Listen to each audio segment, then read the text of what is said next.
ce samedi, évidemment, sont décevants, hein, parce qu'on était parti là-bas pour essayer de faire un grand chelem de 5 victoires. Hein, et malgré un match bon dans l'esprit, comme d'habitude, on a été incapable de concrétiser nos multiples occasions. Je crois que je me suis pas amusé à me faire procurer des résumés de matchs que j'avais vus, mais je crois que sur les 5 derniers matchs, on a eu 20 ou 25 situations pour marquer des buts et malheureusement on n'arrive pas à les concrétiser. Donc c'est sûr que revenir, on pourrait dire dans le temps que de faire nul à Auxerre, nul à Caen, ça peut être des bons résultats. C'est insuffisant dans la situation avec le nombre de matchs qui restent.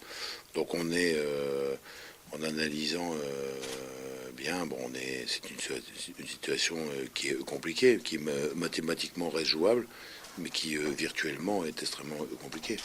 Hein, ça, c'est la réalité des choses. Donc, ce qu'il faut, c'est encore y croire, bien entendu, parce que c'est pas le genre de la maison de baisser les bras, mais pas faire des projets. On sait que de toute façon, le plus grand nombre de points qu'on pourra faire à la fin de l'année, ça va être 43 points. Bon, pour faire 43 points, il faut déjà passer par un succès dans le match d'après-demain. Bon, et on sait aussi qu'avec 43 points ou 42 points, ça suffira peut-être pas pour rester en L1. On est dans une, c'est ça aussi un paradoxe de l'année dernière, parce qu'on peut pas dire qu'on est plus mauvais ou moins meilleur que l'année dernière. Mais l'année dernière, on oublie surtout qu'il y avait 3 équipes qui ont été malheureusement pour elles larguées assez vite et regardez combien avait le premier relégable, ça n'a rien à voir. C'est vraisemblablement que des équipes vont descendre en L2, peut-être avec 41 ou 42 points cette année, ce qui n'était pas du tout le cas la saison dernière. Donc voilà, maintenant au niveau de l'état d'esprit et tout, il y a hors de question de renoncer, hors de question de pleurnicher sur notre sort. Il est question simplement d'essayer de faire, évidemment,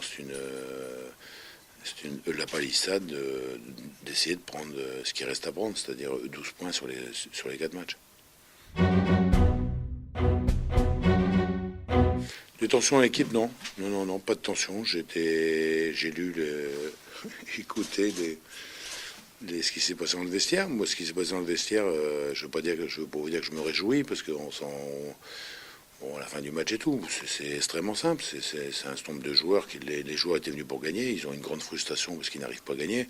Puis derrière, d'ailleurs, moi j'ai aussi peut-être mes torts. On est rentré dans une discussion en disant on aurait pu donner le ballon à tel endroit ou à tel endroit sur des gens qui étaient démarqués. Et puis après, bon, les gens ils ont tellement envie de bien faire, le ton monte entre certains joueurs en disant c'est vrai que tu aurais pu donner le ballon, etc. Mais enfin moi, entre ce qui s'est passé dans le vestiaire, ça a fait une montagne chez vous, mais bon, ça c'est logique. Ça aurait encore fait plus une montagne si on avait un qui s'était amusé à rigoler, parce que là j'aurais mis une baigne. Donc je pense que là on aurait pu être dans les éclats de voix, on aurait été dans le fait divers.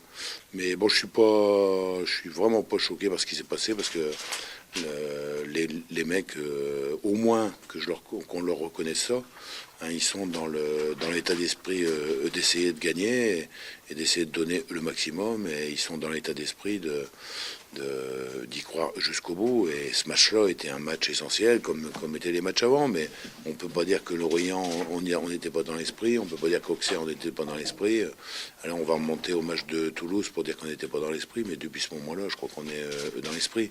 Mais à un moment donné, être dans l'esprit, il faut aussi que derrière, on arrive à concrétiser soit des buts qui semblent assez faciles, vu de la tribune, ou soit pas en encaisser sur des buts qui semblent aussi faciles de la tribune à arrêter, quoi.